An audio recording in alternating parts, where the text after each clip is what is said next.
আলহামদুলিল্লাহ ওয়ালিহি ওয়াসসালাতু ওয়াসসালামু আলা হাবিবিহি ওয়া আলা আলিহি ওয়া সাহবিহি ওয়া বারাকা সাল্লিম। প্রশ্ন, মসজিদের সৌন্দর্য বৃদ্ধির জন্য ভিতরে সৌন্দর্য করা যায় কি? বিভিন্ন ধরনের কালার দিয়ে বা বিভিন্ন কারুকার্য করে বা বিভিন্ন ধরনের আর্টিস্ট করে কিছু লেখা যাবে কি?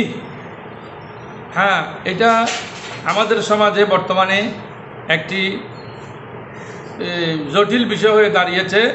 অনেক মানুষ না বুঝে চিন্তা করে না যে মসজিদের ভিতরে সুন্দর করে, মসজিদের ভিতরে সুন্দর করতে গিয়ে যে সম্মুখে বা ডানে বামে অনেক জিনিস লিখে ফেলে, কিন্তু মসজিদের সামনের দেওয়ালে অর্থাৎ সম্মুখে ডান পাশে বাম পাশে কিছু করা যাবে না। ওখানে কোনো ধরনের নকশা করা নিষেধ, কারণ মানুষের নজর ওইদিকে যায়। বিশেষ করে সম্মুখভাগে কিছু লেখা যাবে না, সম্মুখভাগে কিছু করা যাবে না।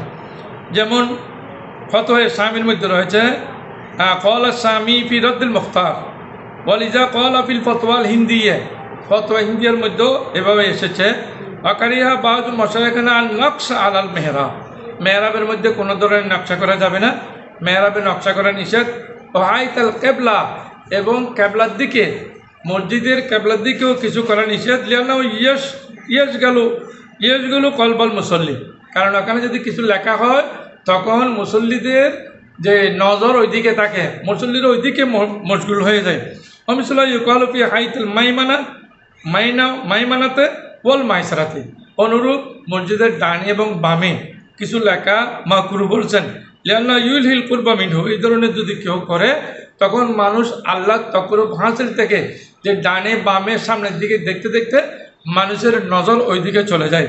এইভাবে এটা এসেছে ফতোয়া শামি 742 পৃষ্ঠায়।